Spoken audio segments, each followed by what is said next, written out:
Good morning, good afternoon, good evening to everyone around the globe who's joining us on today's GMAT Club live video session. Today's focus is going to be on interview prep. It's that time of year for most round two applicants.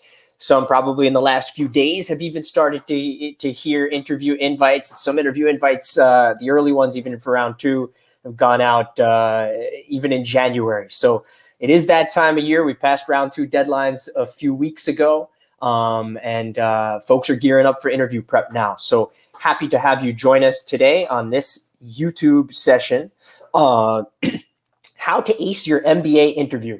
So we'll walk through common question types, some tips on how to prepare, how you might think through some of those question types as well. And we'll leave some time at the end of the presentation for your question. My name is Greg Guglielmo. I'm the founder of Avanti Prep.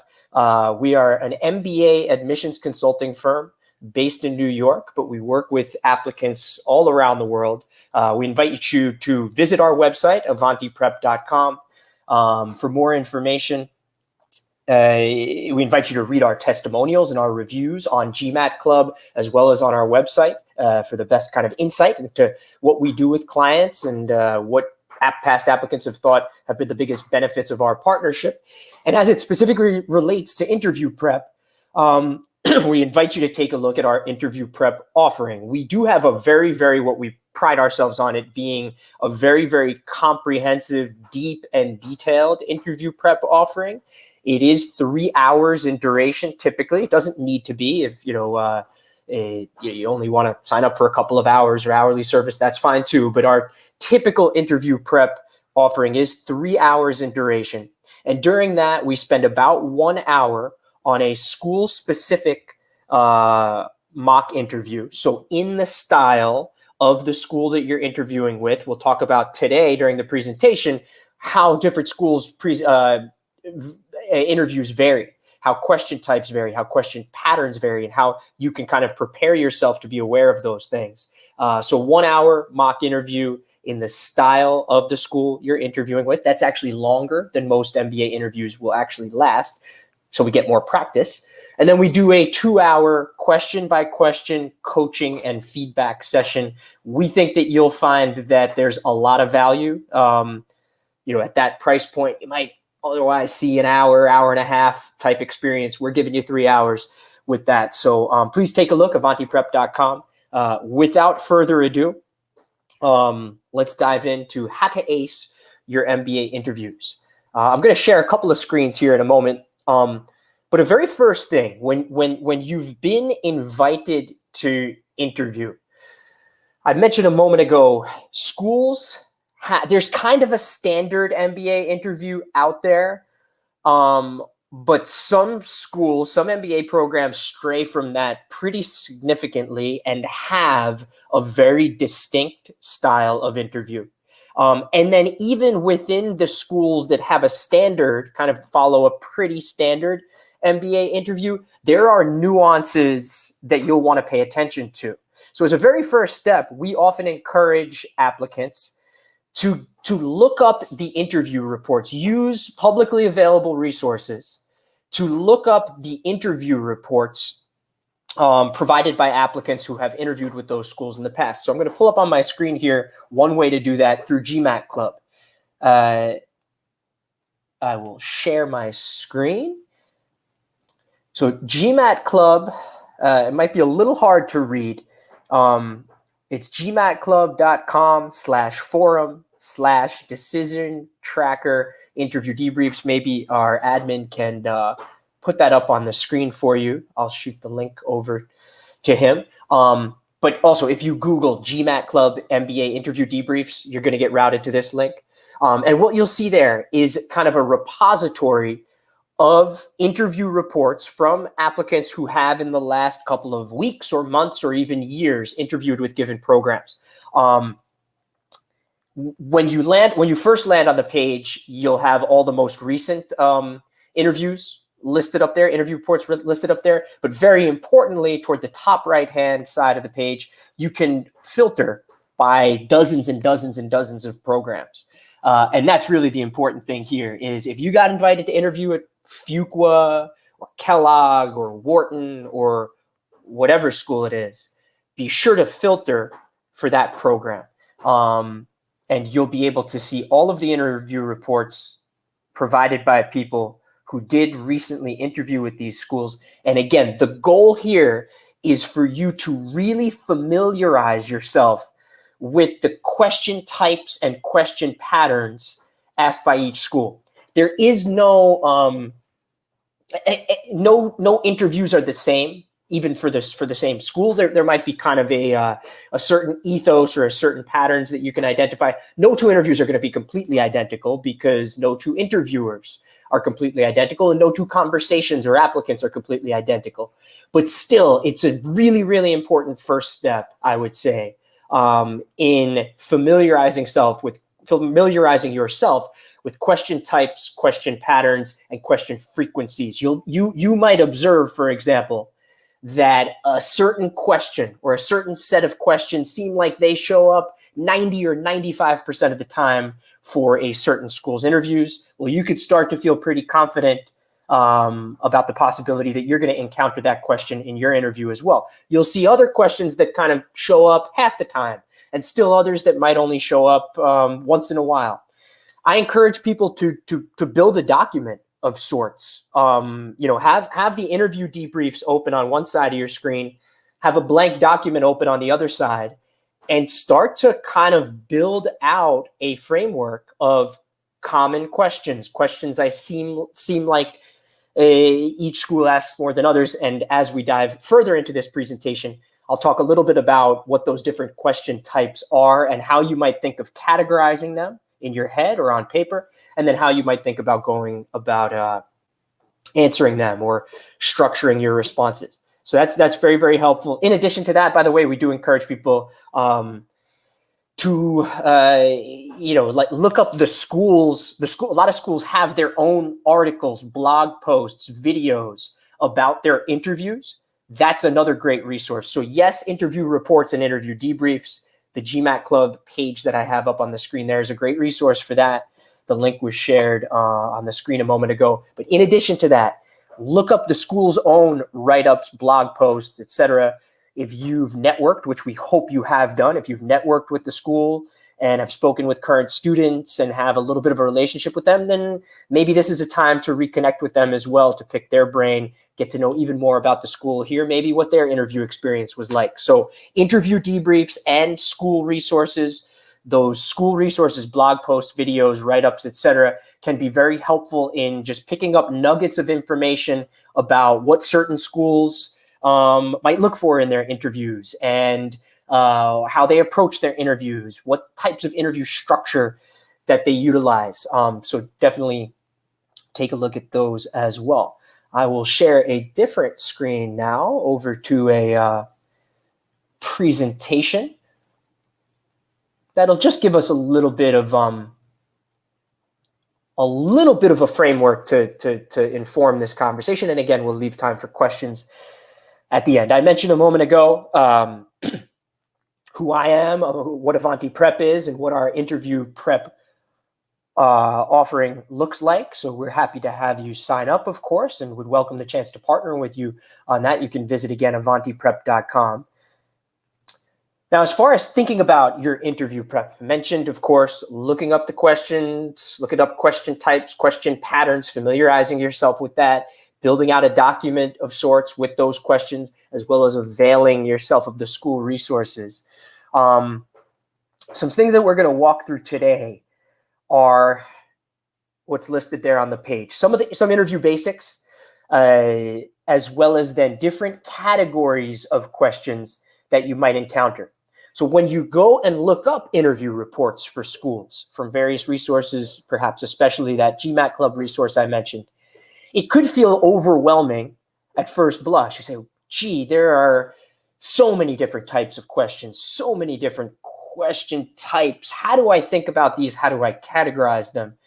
And what we'll encourage you to do here today, and as we walk through this, to give it a little bit of structure to the presentation and give a little bit of structure to your interview preparation, I'd like you to think about the interview questions in 3, maybe 4 categories. And you'll see basically the 3 main categories up on the screen here: the core questions, the behavioral questions, and what I like to refer to as self-awareness questions. I think that basically all interview questions you encounter in an MBA interview can fall into those 3 main buckets. I say sometimes a 4th bucket for miscellaneous questions or closing questions, or the questions then you would want to ask the interviewer toward the end of the interview. So 3 main buckets, maybe a miscellaneous 4th type bucket, and we'll tick through each of these. First, some basics. The item that's highlighted there at the top of the page is the one we've already addressed. Research the school, research its interview format, research the interview reports. Again, I would say there is kind of a main or classic or traditional MBA interview out there that includes all of these different categories that I've mentioned today: core questions, which we'll look at more specifically in a moment, behavioral questions, as well as what I call self-awareness questions. Behavioral questions, by the way, we'll go into this in more detail, but behavioral questions basically means share an example of, tell me about a time when. They're example-driven questions. I know behavioral, the word is not always totally clear, but the classic MBA interview will usually include parts of each of those. But again, as you look at question patterns for specific schools, you're going to see that some schools focus more on certain parts of that than others. And some schools kind of stray, and even stray a lot from that. Schools that stray come to mind. Harvard Business School has a pretty distinct interview. Stanford GSB has a pretty distinct interview, very behavioral, very example-driven, very probing within those examples. Darden has a pretty distinct interview format, just to name a few. Even schools that might hit all of the different categories, I'm thinking of maybe MIT Sloan, tends to hit all of those different categories, but has historically been a little more behavioral focused within context of that. So definitely read the reports, familiarize yourself with the patterns for each school. Some other basics, you see some letters, some prompts up on the page: professionalism, presence, poise, personality. MBA interviews are opportunities to share your story. The content of your answers definitely matters, but so do these other things. Schools are evaluating how professional is this person? How much poise and presence, executive presence, do they have? How good of a communicator are they? Does their personality come across? Their authenticity? Someone, I guess, theoretically could be really, really, really, really professional, but there's a situation where if they're too buttoned up, the personality doesn't come across. On the other end of the coin, you don't want, it's still a professional style interview. You don't want to act silly, but there is a combination or a nice balance to achieve where it's a professional interview. You should be professional. You should be present and have poise, but don't, not at the expense of sharing who you are and what your personality is. And I know it's a little harder through the camera, and all interviews right now are essentially virtual, but try to make your personality come across. If you can, smile at the appropriate times. Don't be inauthentic, but try to hit a balance with that. I've got the C's up here as well: clarity, consistency, confidence, and credibility. Clarity of response is very important. We'll talk a little bit about how to address that. Consistency of narrative and goals with what you've shared, in your application. Most interviews, I would say the majority of MBA interviews, are blind, meaning the interviewer has only seen your resume is kind of the default, but there are interviews out there that are not blind. I mentioned a couple a moment ago, which would actually be Harvard and MIT. On the other side of the coin, Darden, just thinking out loud, is completely blind, where the interviewer has not even seen your resume. But even if they haven't seen things, from a consistency standpoint, you want to make sure that there is narrative consistency, goal consistency, story consistency with things that you've shared in your essays and application. You would not want, for example, to have spoken of certain goals in your application, then all of a sudden your goals change in your interview, because even if the interviewer hasn't seen your application, they've only seen your resume, they're writing up a detailed interview report, and that interview report is going to go back to the admissions committee. From a train of thought perspective, by the way, just with regard to what I just mentioned, it's easy and tempting. This is a little bit of an aside, but I think important to note. It's easy and tempting to think of the interview as, I made it through the application phase and now I'm being interviewed. And the interview is going to be kind of like the next and perhaps exclusive thing that they base my decision on. I know it's tempting to think of it that way because that's kind of the way or the order that you experience things.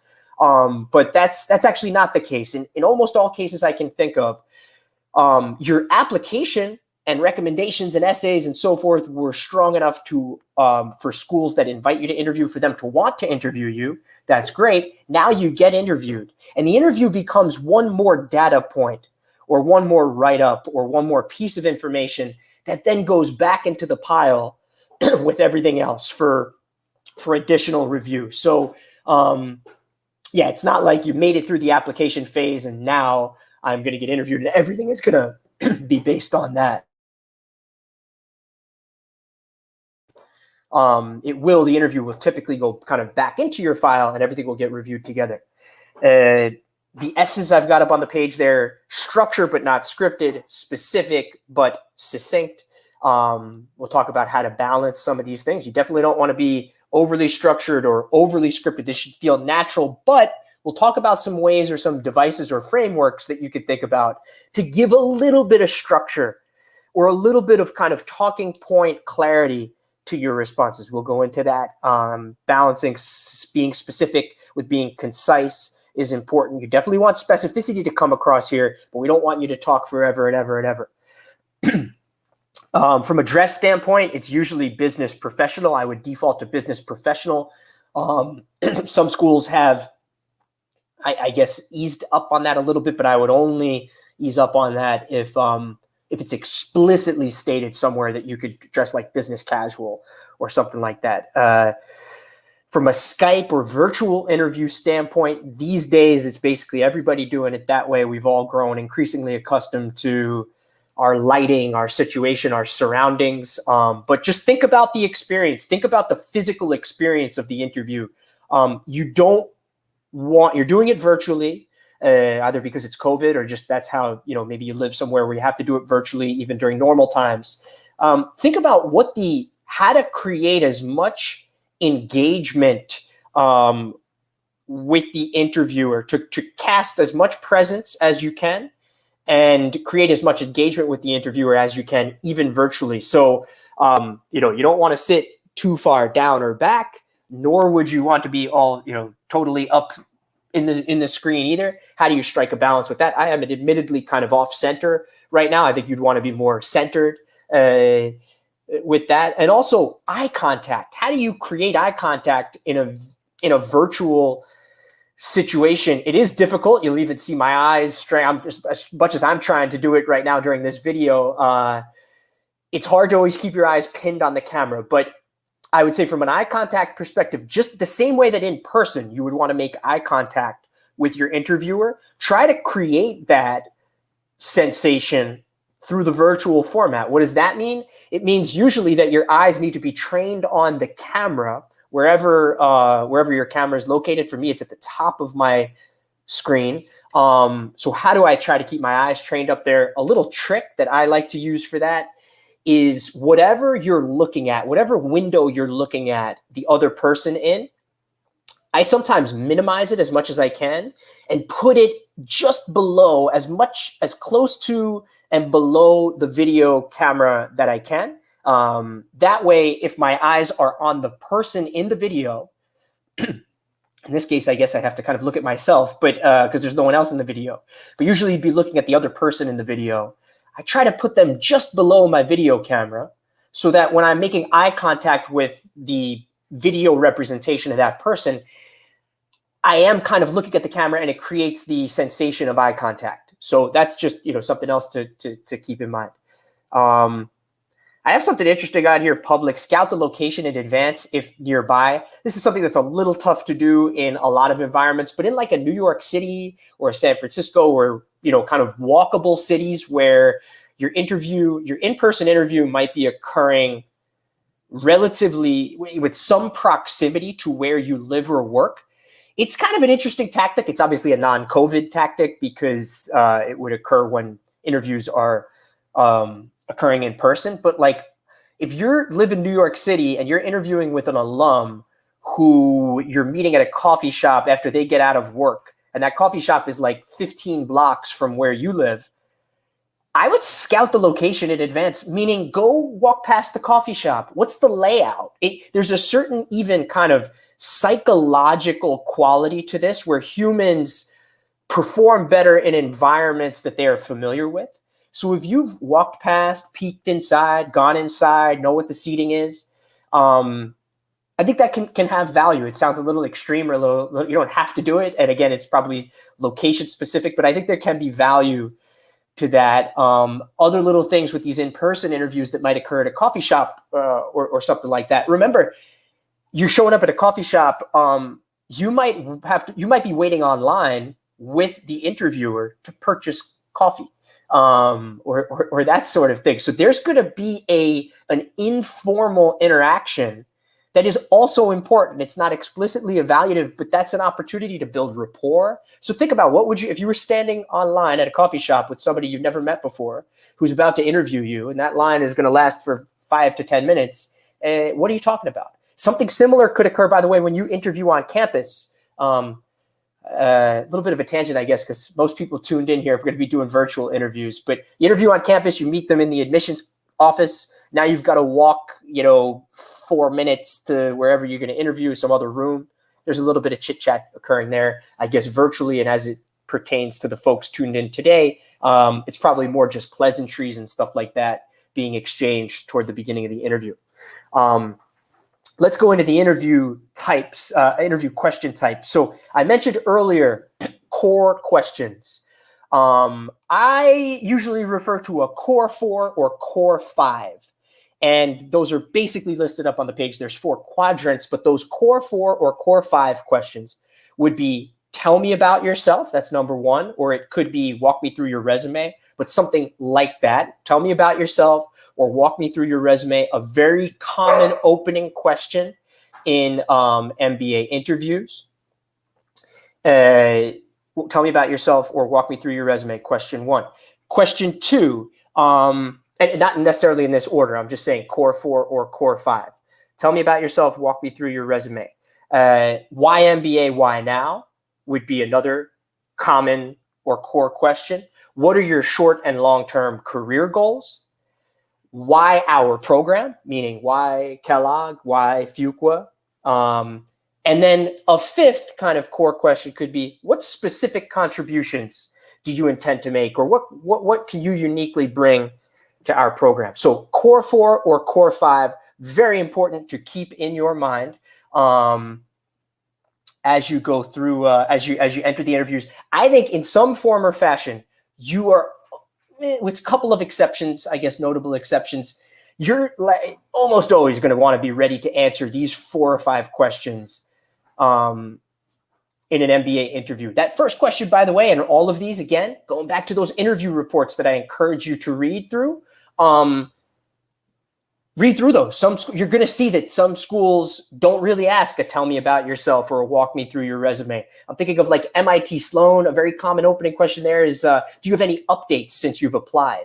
You'll see that as a little bit more of a pattern toward that. But as a default, these 4 or 5 questions, I think you're always going to want to be ready for them. Some things to think about are just some brief tips with each of these. For the first, tell me about yourself. The big trap that people fall into with this question, tell me about yourself or walk me through your resume, which, by the way, I would answer essentially the same way. The big trap people fall in is they talk for too long. Now, I say this as somebody here who's going to be talking for like 45 minutes about this presentation, but really try to discipline yourself around that. The big trap people fall in with this first question is they talk for too long. I would target something like maybe 2.5 maybe minutes for a typical response to this. Sometimes I've done interview prep with folks where their knee-jerk reaction is to tell their whole life story, and it's an 8 or 10-minute response. And I think you're going to totally lose the interviewer if you go that route. And that's going to set a negative tone for the whole interview where they're like tuning you out. So very important, kind of a first impression question. Be targeted. I like for people to think about it. This is not where you're sharing the deep dive detail stuff about your story. It's not where you're sharing a whole examples. This is the movie trailer version. This is the teaser, maybe 2.5 minutes. From a structural standpoint, think about what are like the key, are there like 4 key notes, 4 key talking points that you want to hit? What's the overarching that you could provide with that? Is it who you are and where you grew up and where you went to school and what you studied and why you studied that kind of stuff? Why you chose that school? Is it then you've had 2 jobs? So job number 1, how you got into that job, what the company does, what your role is, and maybe 1 key highlight. Transition into 2nd job, and then maybe the 4th part is outside of the office I'm very passionate about, or what you're involved in outside of the office. So think about what are the building blocks? Are there discrete building blocks that I can hit? And how can I structure that response? Avoid falling in the trap of talking for too long, let's say. What are your short and long-term career goals? You've probably had to answer this question, perhaps even ad nauseum, in a lot of MBA applications and through your essays. I like for people to think here about perhaps there are 3 parts, including 3 parts in this response. What are your short-term goals? What are your long-term goals? And why are these goals your goals? I think a lot of people omit or perhaps don't think about that last part. And by the way, the response does not need to come in that order. It doesn't necessarily need to be, these are my short-term goals and these are my long-term goals and this is why these goals are my goals. I think it's kind of person-specific and situation-specific as to what order those things are verbalized in. For some people, the dream job where the ultimate goal might come first, and then you back into the short-term goal as a stepping stone to get there, and then you might describe why these goals are my goals. But I think typically I encourage people to think about what are the parts, those 3 parts, including those 3 parts. Another caveat to that would be it doesn't necessarily need as distinct as short and long. Sometimes there's a medium-term goal in there or a trajectory that kind of connects short, medium, long, or builds toward. As far as why these goals are my goals goes, well, what's the passion and purpose behind these goals? What is the evolution of these goals? Why are these goals your goals? What business problem or world problem are you hoping to solve? What is the challenge at the heart of this? So really, really think about that. Ideally, that would have come in your essays as well if you answered goals essays. But here now, the interviewer is usually hearing your goals for the first time or seeing your goals for the first time. So what are those goals? Be specific. Be specific, short, maybe medium, long, and why these goals are your goals. When I say be specific, especially with the short-term goals, as I hope you would have done in your essays, not just what industry you're interested in or some sort of like overarching or abstract kind of idea, but what companies or teams within those companies or divisions within those companies are you going to be recruiting for?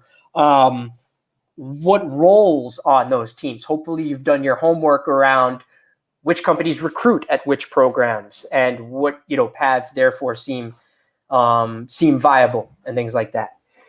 Why MBA? Why now? Another core question that I would suggest being prepared for essentially any MBA interview. I like to think about why MBA this way. especially if you've already articulated your goals, think to yourself, and this is true of essays as well. If the goals that I've just described are my goals, then think backward. What knowledge, skill, and experience do I already have that's relevant to these goals? These are my goals. I've already got A, B, C, D, knowledge, skills, and experience, which give me a platform to achieve these goals, a foundation to achieve these goals. I've already got A, B, C, D, but I'm missing E, F, G, H. I've got gaps. I've got gaps that I need to fill or address in order to make these goals a reality.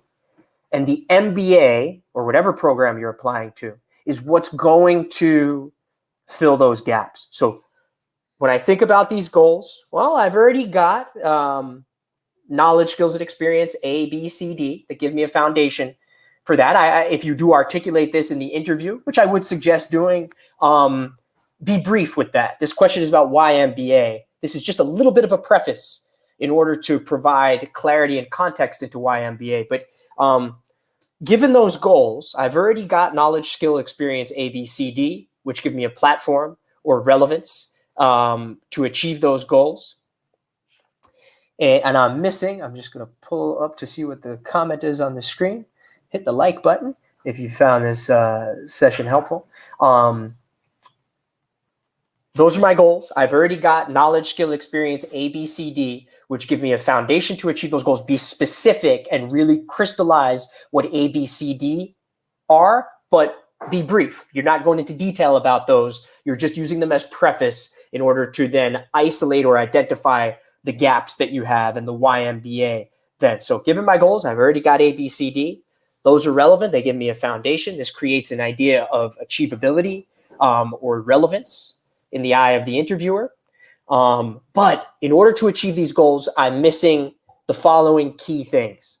Is it 3 things? Is it 4 things? Something like that, but really specific and really targeted and really crystallized, not abstract and generalized. Again, hopefully you've done this in your essays, but think about and I keep saying knowledge, skill, experience.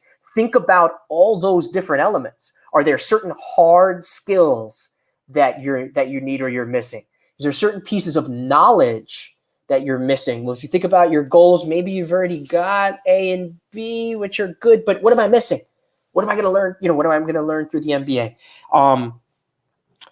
What from a leadership element? What from a personal development or relationship element? From a global skill element? From a network element? There are all of these different dimensions.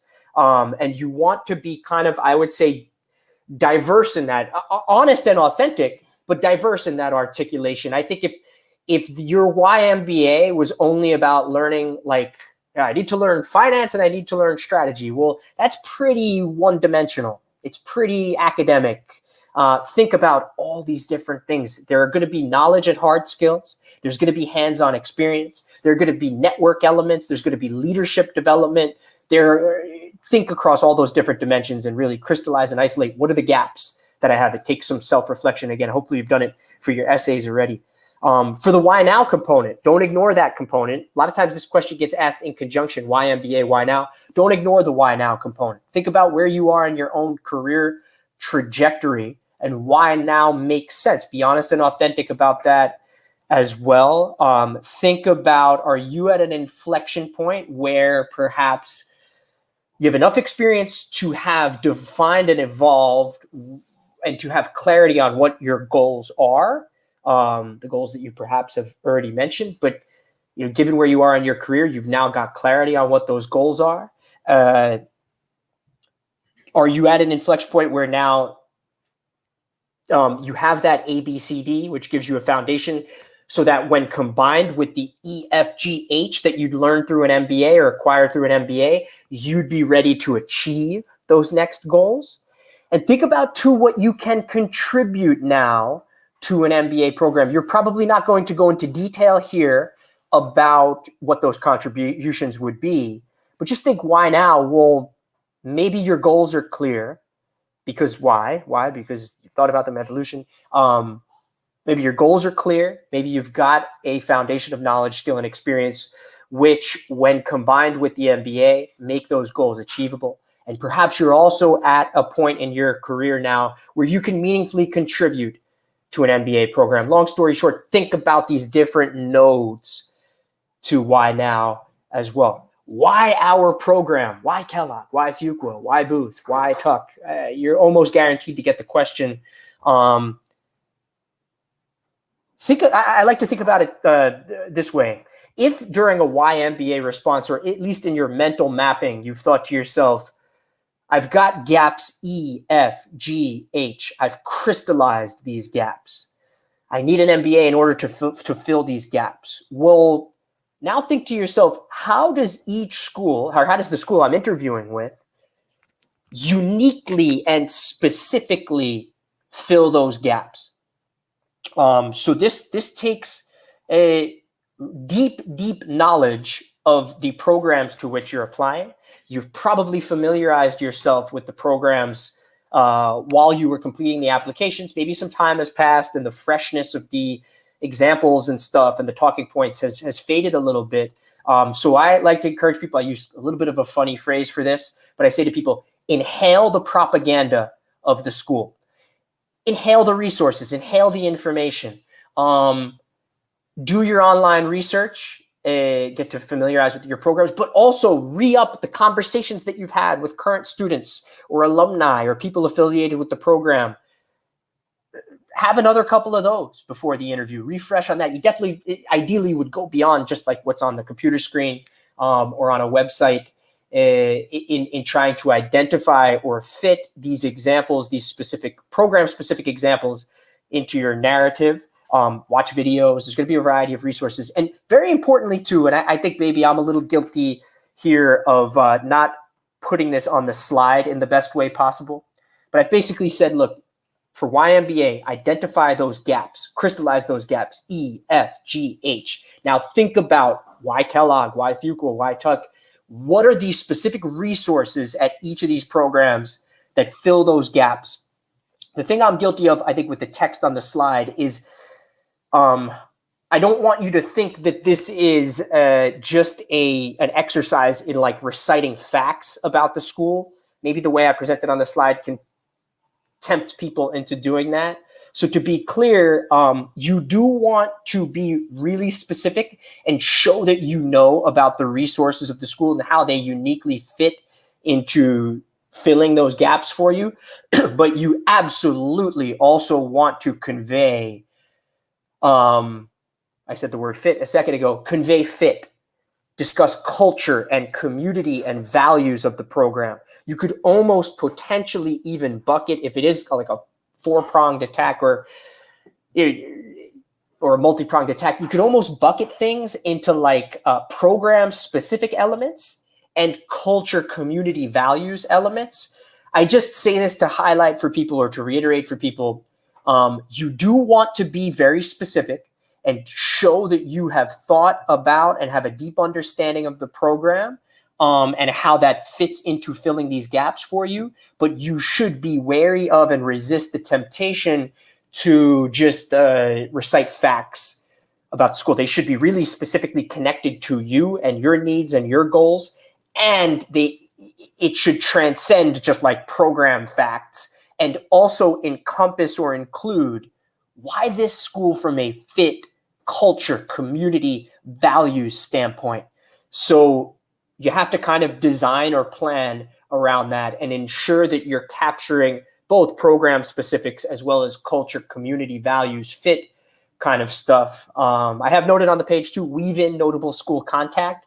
That doesn't mean to laundry list every person, verbally laundry list every person you've spoken with or every event you've attended, but look for opportunities to mention if something's relevant, if you heard about a specific international initiative or opportunity, or if you heard about if two people you spoke with both highlighted a certain thing you should do or take or a certain element of the culture or values of the school, feel free to mention briefly, just weave in that notable school contact. I have as kind of a sub question in here, and then we'll move a little more quickly through the remaining categories. The core questions are huge and critical and show up basically in every interview. So it pays to spend a little more time thinking about and talking about those. But I have highlighted in orange on the page there, what specific contributions can you make to the program? You got to kind of think about, definitely think about this in advance. Some of you might have had to answer essay questions about it. Wharton Essay 2 asks specifically about that, as well as others that are out there. Why our program? Yes, think about how it's going to propel you toward your goals and provide you with the necessary leadership growth network. Again, you want to hit these different kind of corners of the experience. And but we don't want this to be just a take. It's not a take from the school, only you're benefiting. As part of your articulation of fit, or perhaps sometimes under the purview of a separate question that gets asked, you will want to make sure that the contributions you make to the program, or you will often want to make sure that the contributions you can make to the program come across during the interview. It's a little tough to tackle the specific ways this might occur in just a video like this. I would say they could, in short, either be woven into your why our school response. Sometimes you'll get an extra, a specific question about this. What do you hope your legacy at Tuck will be? Here it probably pays, again, to familiarize yourself with the question patterns that you get about the program. Some schools might ask you toward the end of the interview, is there anything else we haven't covered that you'd like to address? Well, that could be an opportunity, if you haven't covered it already, to make sure that specific contributions come across. Keep staying specific, because this, just as it would in an essay, should go beyond, I want to get involved in the such and such club. I want to get involved in, I want to join that club. You got to go deeper than that. You got to go more unique and authentic and specific than that. Don't just think about what I want to get involved in. Think about what you're going to do. If you take a leadership position in a certain club, the contribution is not taking the leadership position in the club. It's what you're going to specifically and uniquely do when you are in that leadership position. Here again, it pays to have familiarized yourself with the program and perhaps even spoken with current leaders of that club, because you can understand what they do, what they specifically and uniquely do. And then think about your own background and your own experience, your own unique skills. How could you leverage those or combine those with your understanding of what that club currently does in order to say almost like what your plan is to contribute? How are you going to create value, lasting value for your peers and for that program? So take those contributions further than just, I'm going to get involved. What do you have in mind here? Again, you have to balance specificity with being concise. You want to be specific, but you don't want to talk forever or give every single detail. So try to hit a balance with that. For contributions, I like people to think about maybe it's 2 key contributions that speak to different parts of your personality, or 2 really specific contributions, well thought out. Think creatively. Think what you can add to what's already there or invent that would, or fill a gap at the school that you perceive. Don't criticize the school, but your conversations might have led you to see an opportunity to expand an initiative or create a new initiative. Be really specific about how they tie back to not only your knowledge of the school, but also what unique things you can bring. Again, you might have done this in certain essays, Cornell Impact Essay, Wharton Essay 2. You might have done it a little bit already. And try to have a little diversity in the contributions too. Should both be purely professional? Maybe not. Think about you. Think about the unique experiences you have personally and professionally, and how those can transform into contributions for the program. So those are core questions, the core 5, if you will. Next slide. We'll give a few minutes to each of these, and then go over to questions. Behavioral questions. Again, sometimes a little bit of a misleading word. I know when I was an MBA applicant and I heard that word, I didn't really actually know what it meant. So, don't worry if you say, well, behavioral, what are those? It basically means, when you hear behavioral questions, it basically means example-driven questions. Tell me about a time when. Share an example of. In a classic MBA interview, I would say these are a subset of the questions that you would get. You might get 2 or 3, sometimes 4 behavioral questions in many common MBA interviews, but there are others out there that are purely and specifically focused around behavioral questions. So again, familiarize yourself with the interview types and patterns and frequencies for each school. That you're interviewing with. A few key takeaways here. I encourage people, first thing, build a mental bench of examples. I should say first thing. First thing was to look at the question types. And just as you would for the whole interview, familiarize yourself with question patterns specific to the behavioral questions. When you go through the interview reports, you're probably going to see that some behavioral questions show up for the school you're interviewing with a little more frequently than others. The universe of behavioral questions is ultimately kind of endless, or theoretically endless. They tell me about a time you failed. Tell me about a time you received constructive feedback. Tell me about a time you navigated ambiguity. Tell me about a time you overcame a challenge. Tell me about a time you led a team. Tell me about a time you had a difficult colleague. Tell me about a time you worked at a diverse team or with personalities. Like, you're going to see that there are a lot of different behavioral questions out there. But you will see for that school or for a given school, maybe there are some that seem to show up a little more than others. So that's one. Two is build a mental bench of examples, a flexible bench of examples, as the slide says. This could be on paper. It could be in your head. Sometimes I say to people, if you still, use non-digital means, take a piece of paper, fold it into fours. Now you've got 4 quadrants on the front and you've got 4 quadrants on the back. You've got 8 capsules on that piece of paper where you could think about your strongest, most interesting examples and how those examples potentially could interact with or answer the behavioral questions that you're seeing show up with some frequency for the school that you're interviewing with. So you might have on those quadrants, you're probably going to have a failure example in one of those quadrants. Probably going to have a leadership example.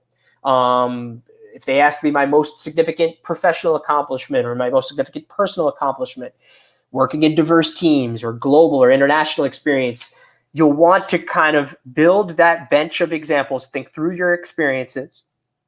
So familiarize yourself, build that mental bench of examples. The mental bench of examples can be flexible, meaning it's not like you have to think necessarily of an example that answers each possible question out there. You'd end up having to think of a million different examples. I think you'll find, and I would encourage you to think about how key examples in your life and in your experience could potentially answer multiple different questions. Could your answer to, could your answer to overcoming a challenge and failing be potentially the same thing? Or you'll just think about most examples that you think of are going to be fungible or flexible in what they could answer. So if you build a core kind of bench of examples, you'll find that you basically are covered for the interview. Think through the diversity of those examples as well. You don't want to describe the same project, or probably you don't even want to always have to describe professional things in answering these questions. Sometimes you might only get 2 behavioral questions. Okay, if your best examples were professional for both of those, that's fine. But if you're getting multiple behavioral questions, I think you're going to show as somewhat one-dimensional, or you're going to be leaving at least value on the table if you receive multiple behavioral questions and you always answer with the same, something from the same job, or some things that are always professional. So think personal and professional, think community involvement, think other things you've led or other initiatives beyond your core job that you've been involved in. So familiarize yourself with the behavioral questions and patterns and frequencies. Build your mental bench of examples within that. Think about the diversity of those examples. And finally, as it relates to behavioral questions, think about how you structure your answer to these questions. You'll hear very commonly, and you might have interacted with this during your essays as well, people refer to situation, action, result, or situation, task, action, result, the STAR method. I have a little bit of my own spin on that. I call it SCARL. You'll see it there at the bottom of the page. Situation, challenges, actions, or really actions, results and lessons, or results and reflections.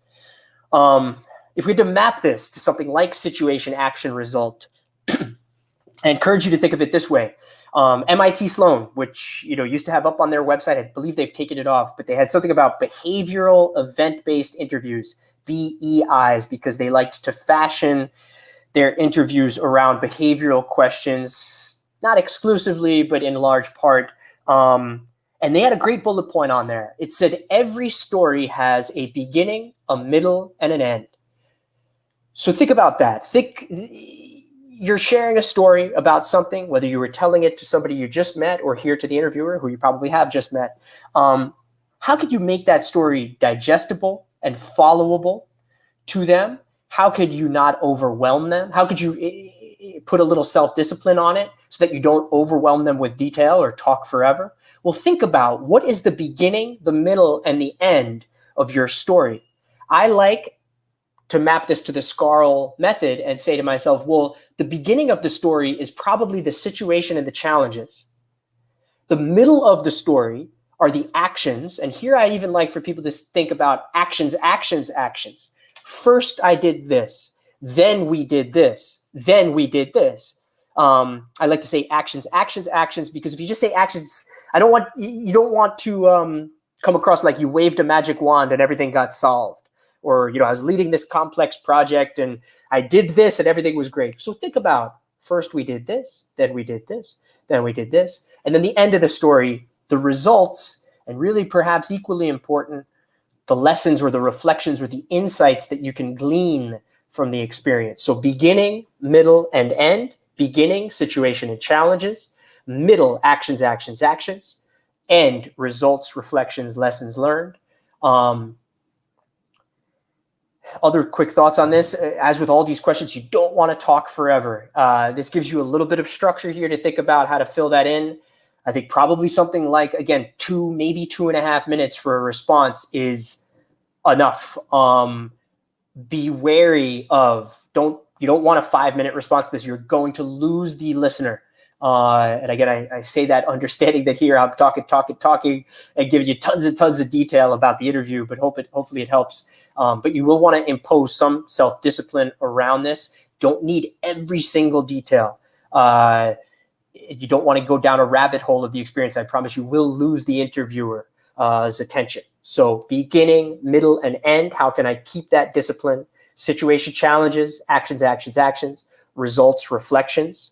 It gives a cadence, a storytelling cadence to your response. Sometimes the interviewer will actually ask what you learned. Even if they don't, I think it can be an insightful thing to add.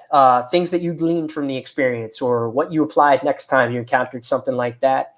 It shows insight that extends beyond just the results, the black and white results. Well, ultimately the client agreed. Well, what did you learn from it? Even if they don't explicitly ask that, think about proactively including that portion in the end part, beginning, middle, and end of your response. So that's behavioral question. Another category I like to refer to here, this is my own name for it, is self-awareness questions.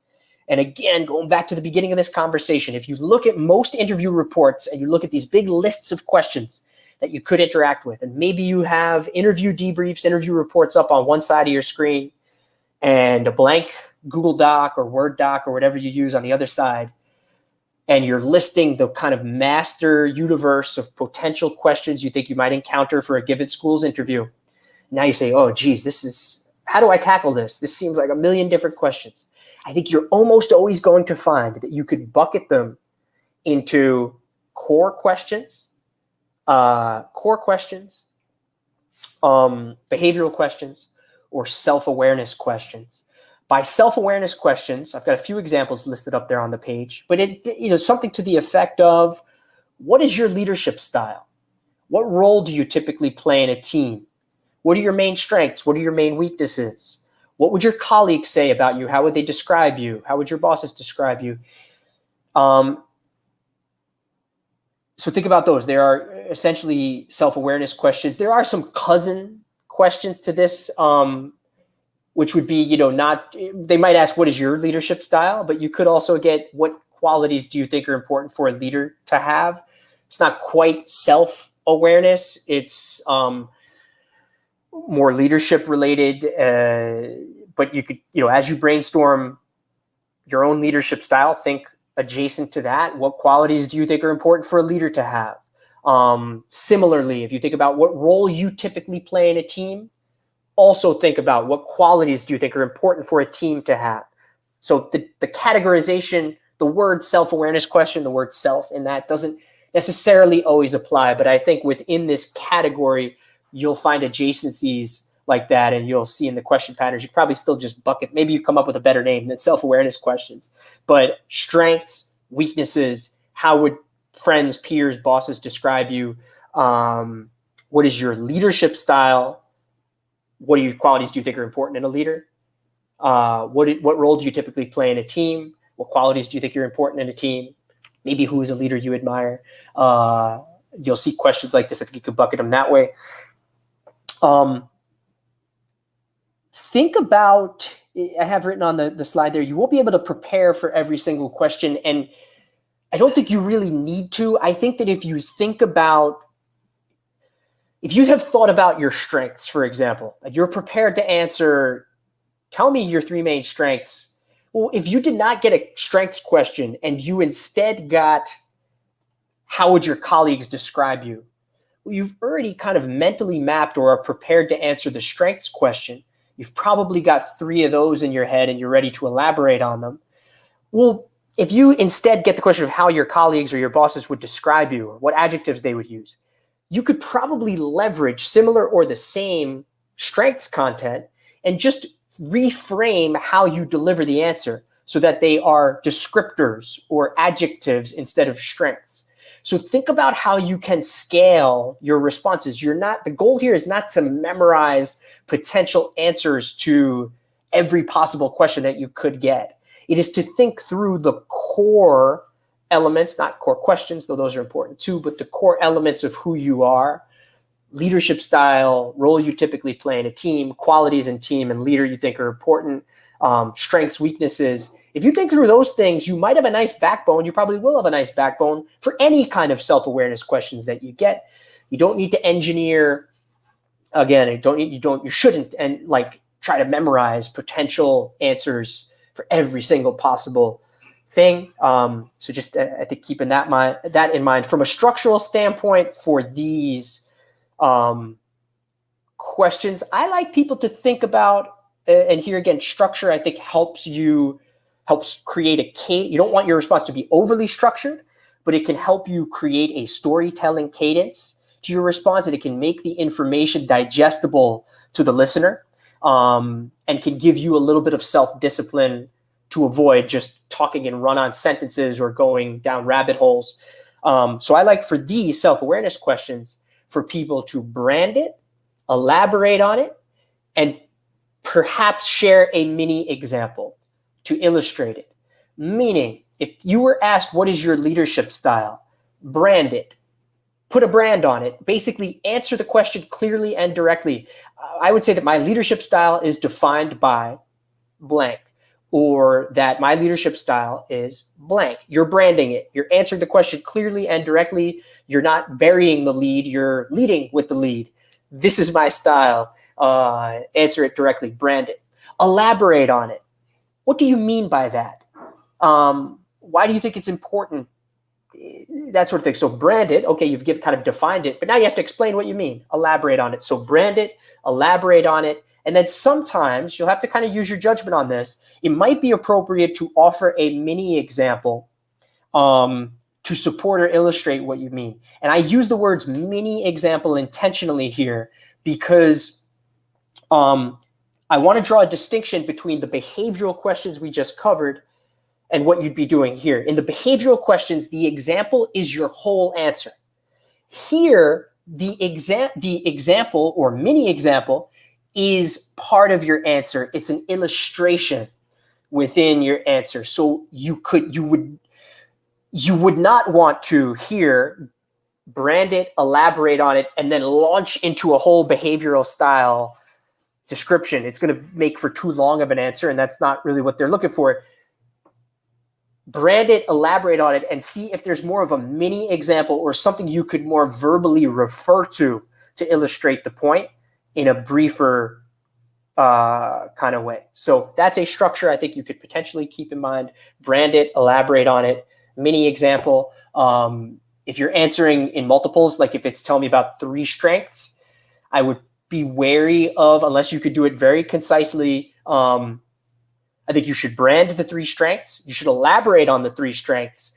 Be careful about a mini example for each of the 3 strengths, because then I think you're going to probably be talking for too long. Maybe there's a mini example that ties the strengths together, or maybe only one of the strengths or the main strengths deserves the mini example. Maybe you'll only be asked, what is your main strength? And then you could add a mini example. So as always, balance specificity with being concise. So we'll turn it over to questions in like 2 minutes. We talked about core questions, the core 5. We talked about behavioral questions. We talked about what I call self-awareness questions that we just went through. Other categories of questions, I guess you could put it in more of a miscellaneous bucket. You'll see these pop up as you look through the interview reports for the school you're interviewing with. You might get some random, some school might tip, like, what did you learn about yourself over the course of the application process? Where else are you applying? Is there anything we didn't cover that you'd like to cover? Some schools ask that as habit. And I think you should think about an interesting response to that. Not just, no, I think we've covered everything. Have a flat response. It's wasted value. And real quick on that, if you do get that question, is there anything else you'd like to cover that we didn't cover today? I think there's probably 2 paths with that. One is to actually use it as a safety valve. If there's something that you really hope you would have covered, I've used the example before. If you hoped that you would have been able to describe the contributions you think that you can make, these impactful, creative contributions you think you can make to the program, and you didn't get a chance to do that, well, you could say, well, I think we've covered a lot today, and I really appreciate your time. The one thing I would like to add, if you don't mind, is, and then you could go into that answer. So safety valve is one option there. Secondarily, if you have covered, and again, this is for if you get the question, is there anything else you would have liked to cover that we didn't have an opportunity to cover today? If you feel like you have covered everything that you hoped to cover, then again, I would not just say, no, I think that's it, thank you.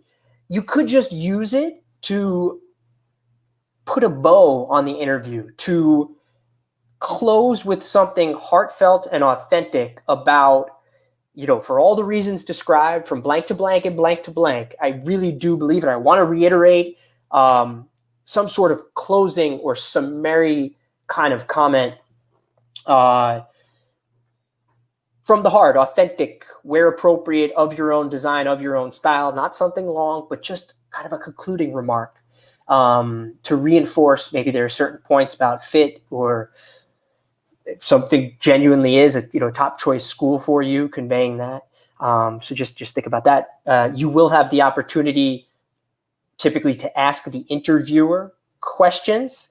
It's kind of a different ball of wax that we could go into maybe on a future call. Very important though, be thoughtful about those questions. Be prepared with interesting questions. Think beyond things you should already know. Like you don't want to ask questions that you should already know the answer to, or would be obvious, like up right on the website. Try to connect the dots a little bit. Be thoughtful. Tailor the questions to who your interviewer is, if you could kind of look them up in advance, or at least if you know that they're a student versus an alum versus an admissions person. Think about those. Final kind of mini category of questions that I didn't address during the core questions is, I call them probing questions. I kind of I failed to mention this during the core part. So in that core question category, I mentioned, walk me through your resume. What are your goals? Why MBA? Why now? Why our program? How could you uniquely contribute? Kind of a core 5. Within that, and you'll see this in the interview reports that you interact with or research, there are follow-up questions or probing questions that some schools like to ask. After you say, tell me about yourself, some schools might say, tell me more about your day-to-day, appreciate your introduction. Tell me more about what you do in your day-to-day job.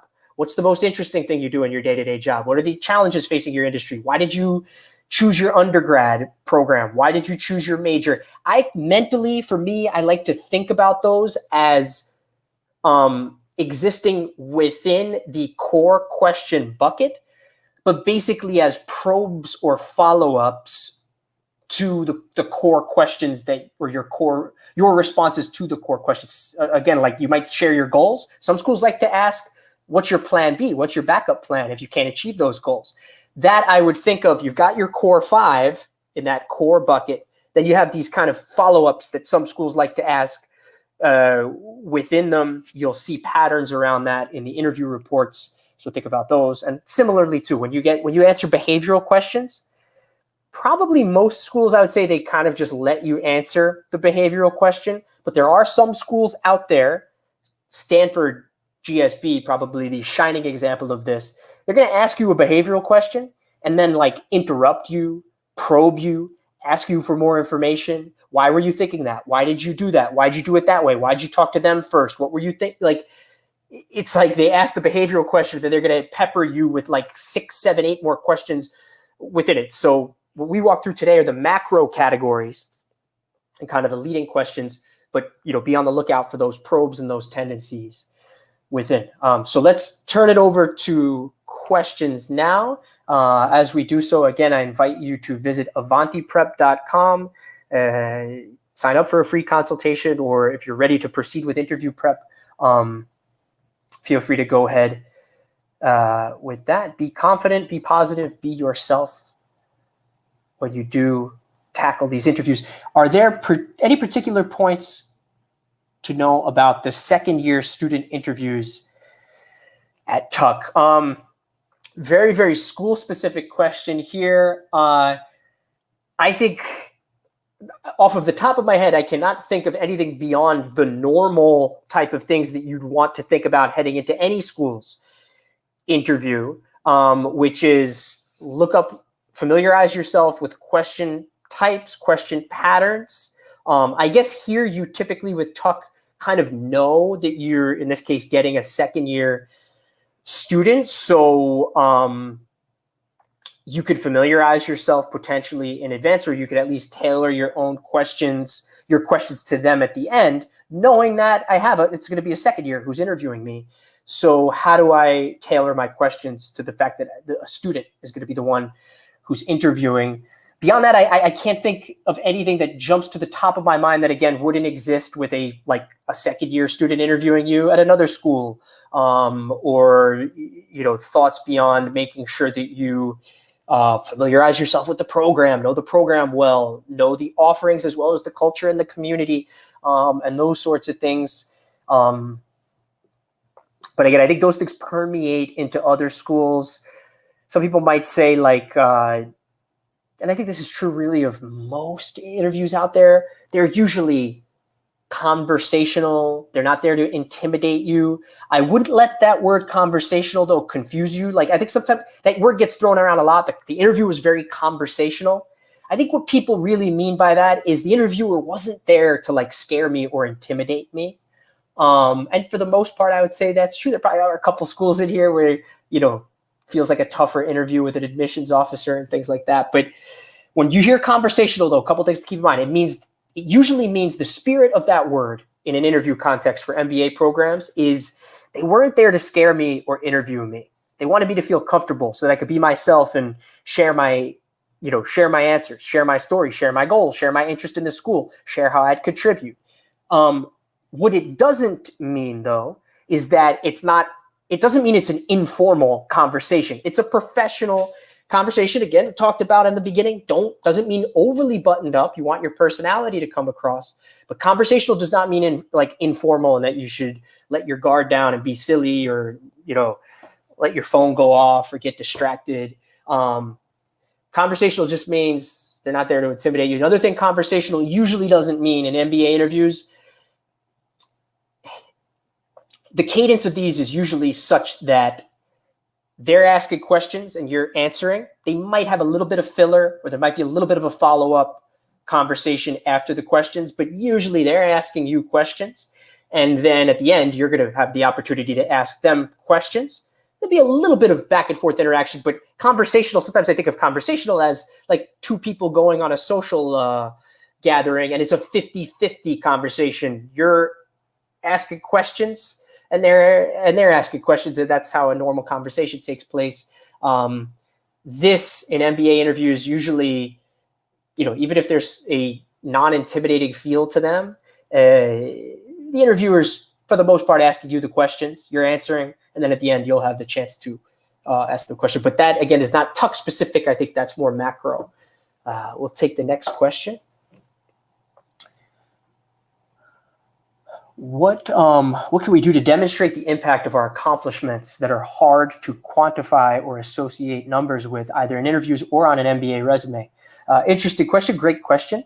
I think Justin kind of hits perhaps here unintentionally a first good point, which is try to quantify where you can. We talked about situation, action, result a little bit. Well, in a behavioral response or even in a resume bullet, I think a week or two ago, I did a video about resume bullets, and I even said in that, you could think about the situation, action, result for each resume bullet. I like to call it the what, the how, and the impact. So when you think about the result or you think about the impact, either in a resume bullet or in a behavioral response, quantify where you can, perhaps not exclusively, but quantify where you can. Dollars, revenue, time saved, cost savings, number of people, number of clients. Justin raises a great question here. What if you can't do that? Not everything lends itself to quantification of impact. By the way, your recommenders too should quantify impact where they can. You can't always do that, to Justin's point. So things to think about, just thinking out loud here. Where you can't quantify, think about the before and the after. What was possible before? What did it look like before? How did it function before versus how did it function after? Even if you can't quantify it, was it something that was clunky and inefficient, where there was a lack of communication before, and now the reverse is true because of whatever you did or whatever the example is? So think about the before and the after. That can sometimes help you pinpoint impact, even when you can't quantify it. Think about morale and teamwork and tone and culture. I don't know, if you were captain of a college sports team, or if you led some initiative, or you took over some, I don't know, became president of some club or school board or some initiative at work, and beforehand, the club rarely met, you rarely did anything, and now, even if it's hard to quantify the impact of initiatives you've run, well, what does it look like now? Are people eager to show up, excited? So you can think about those morale kind of things, the before and the after, relationships, more qualitative things. Think about too, if you maybe created something that has been replicated, like if you work in a certain office of a company and you started an initiative, or you maybe built a model or did something that has now been adopted by others. I guess I teeter here because maybe you could quantify that a little bit, say it's been adopted by 20 other offices. But even if you can't, even if it's something that transcends quantification, what about adoption? So there's a few layers here, the before and the after. The changes to culture, teamwork, morale, feelings, relationships, things that have been replicated or scaled or used again, recognition you might have received, even if it's anecdotal, but the word got back all the way to the CEO about this, and the CEO sent you a 2-sentence email congratulating you on whatever happened. These are just some things off the top of my head, open kind of brainstorming on, if I can't quantify the impact, what are other things I can look to? Hopefully those can help jog your thoughts on it. Justin and others. We'll take a couple more questions here. Could you highlight some booth specifics toward the end of your presentation? Very, very school specific question here. So I hesitate to make it so narrow, and I think I probably wouldn't be doing justice to your own, what should be a deep kind of engagement for you with the school. I think whether it's booth or anybody else, you want to digest the program resources. You want to digest the program resources. You want to talk to current students and alumni. You want to have engaged with and attended events. And these are things you probably have picked up along the way through those. If I had to just quickly hit, of course, the Chicago approach comes to mind for Booth. That's something you probably, if you got invited to interview, I would think you resonated with in some way. Describing the Chicago approach or giving it a short kind of summary mention here, I think would not do it justice, but that's just something that definitely does come to mind. You really want to unpack the Chicago approach, though, and look through the nuances of what exists or what lurks within it. I actually think that I believe on the website, the executive MBA program for Booth has a really great write-up about the Chicago approach. The full-time program, it's a little shorter, but the Chicago approach is still something that permeates all of Booth. So think about that. Booth's got a big pay it forward culture. Booth is deeply collaborative, the collision of ideas and how new ideas kind of get refined and shaped through that in order to create impact. For any school, not just Booth, look up the school's mission and values. Look up why Booth, why Wharton, why Tuck. A lot of schools have pages about that.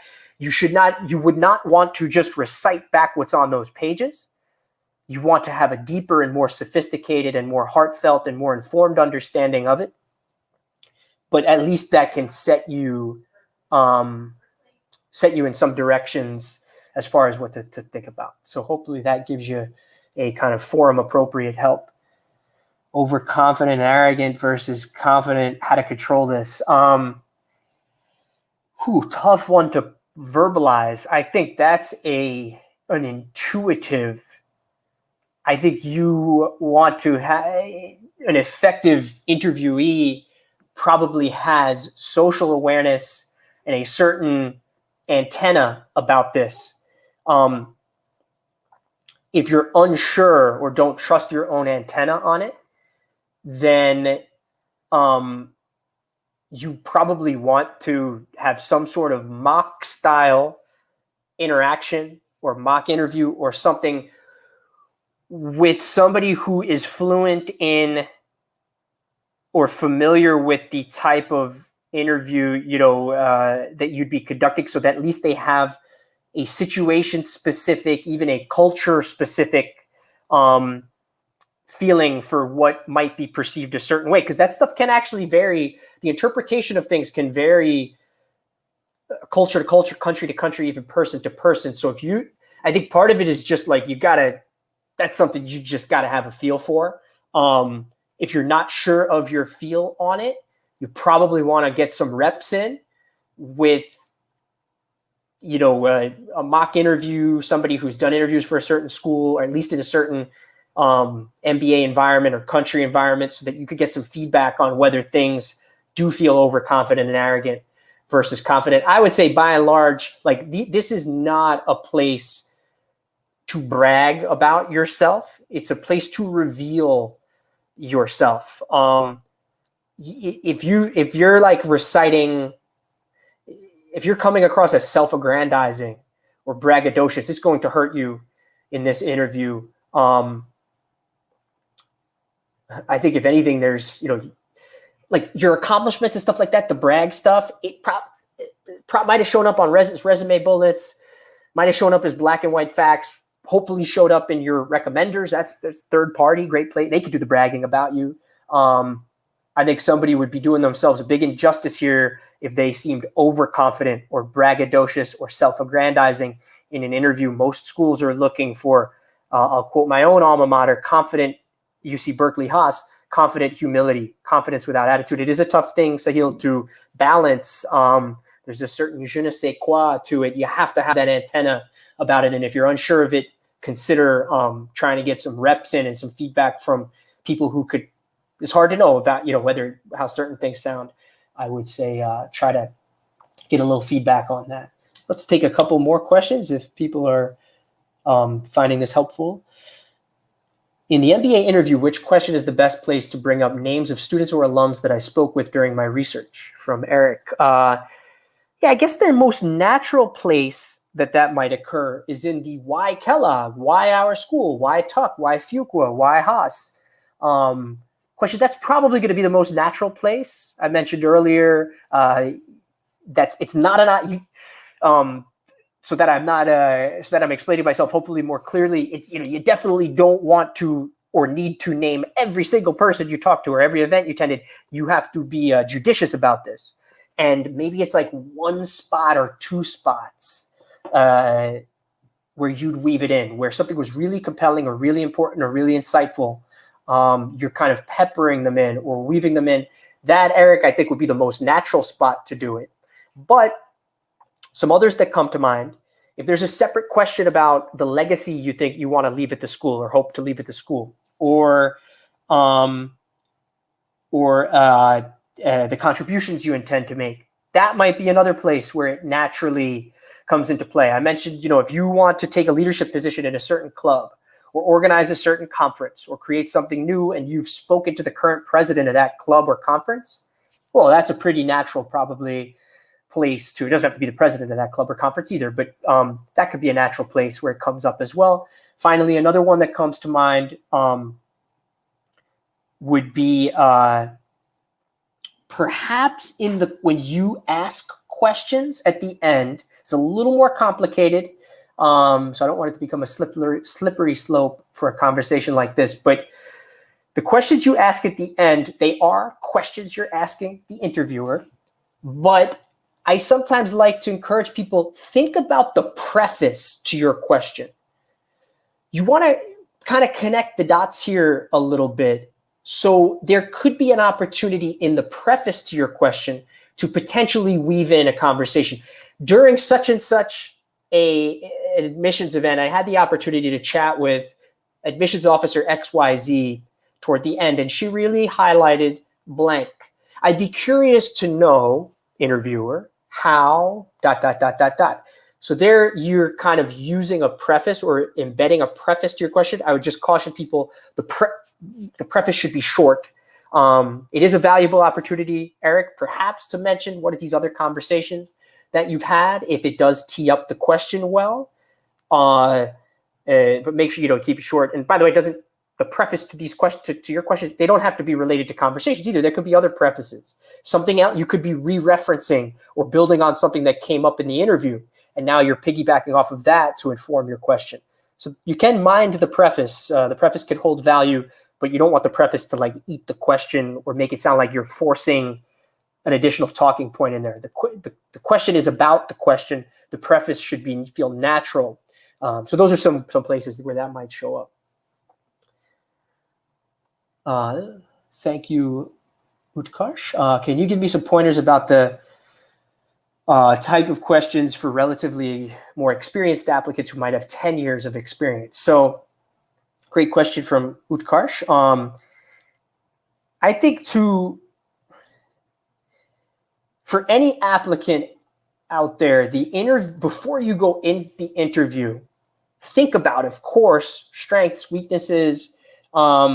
Think about the questions where, like, if you were interviewing yourself, you might have for you. Are there things about your experience that like are disjointed or don't make sense? Are there things in Utkarsh's case that might create outlier status of some variety? Here, having 10 years of full-time experience would be roughly double the average for most, at least US MBA programs have about 5 years. Students at enrollment have roughly 5 years of experience with a middle 80% range of like 3 to 7 or maybe 3 to 8 years at enrollment. European programs might trend like a year older, average of 6 in some cases.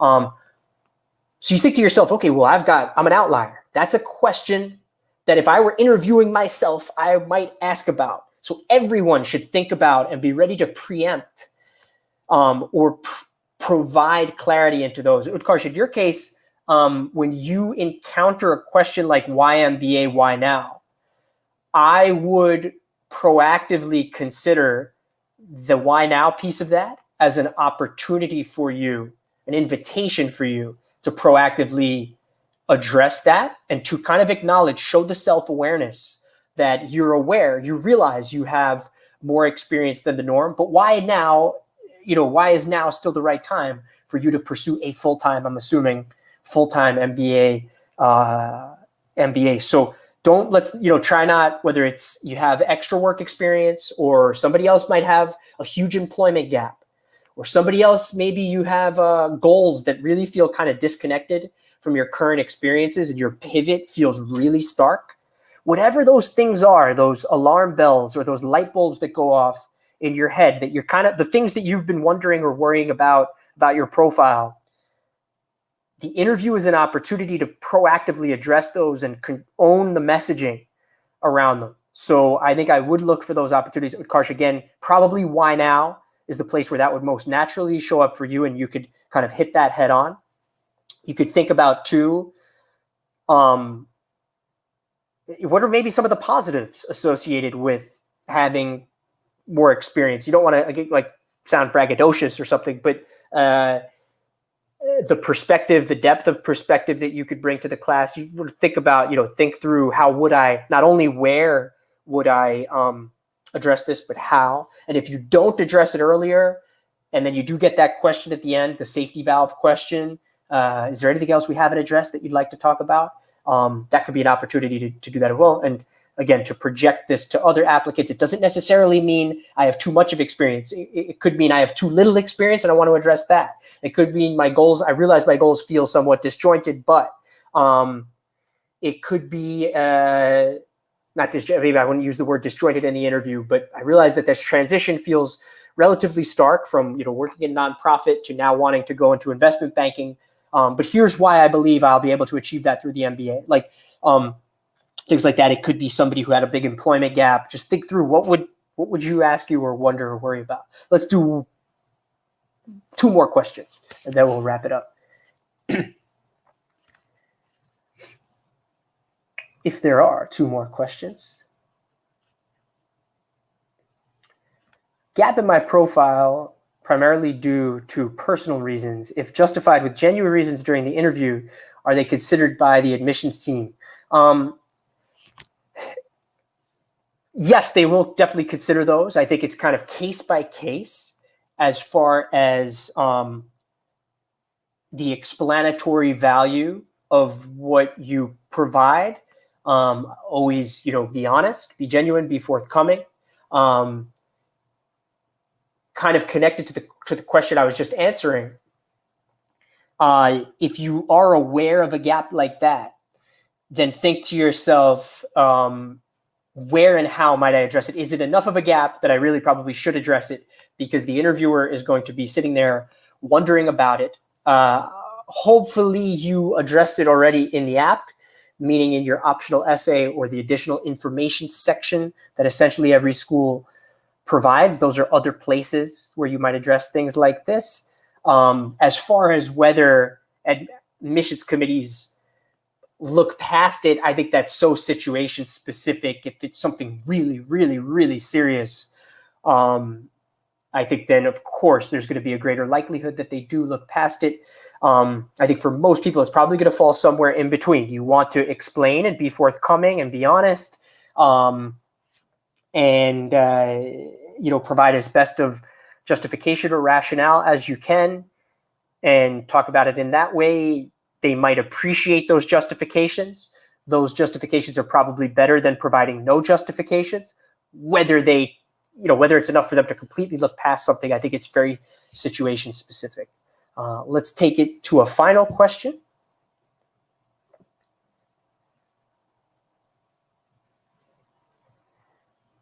In the interview, is political ideology or current region-specific questions asked?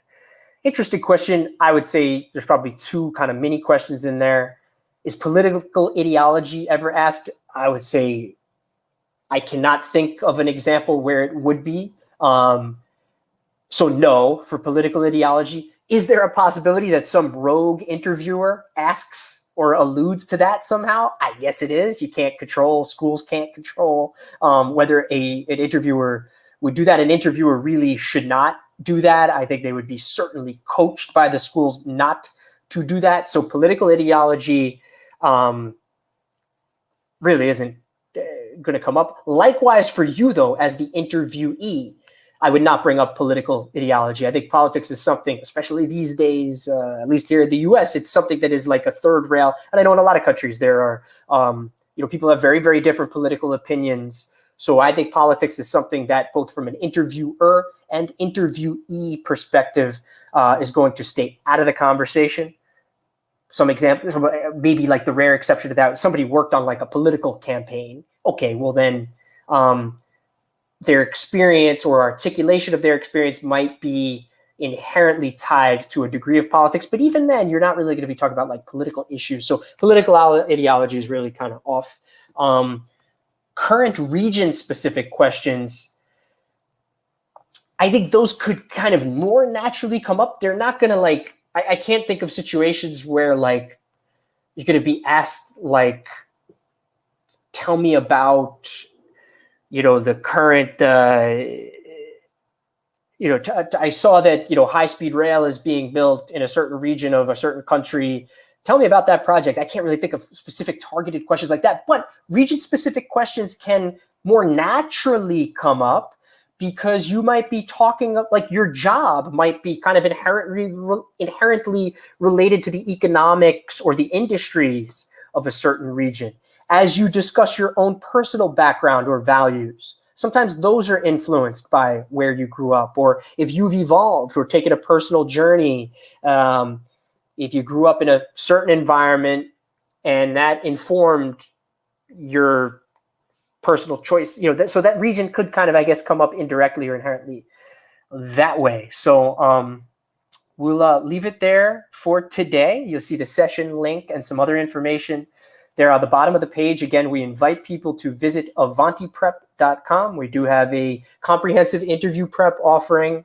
The default offering is 3 hours, an extended mock interview in the style of the school we're preparing for with you, as well as then a coaching feedback strategy session.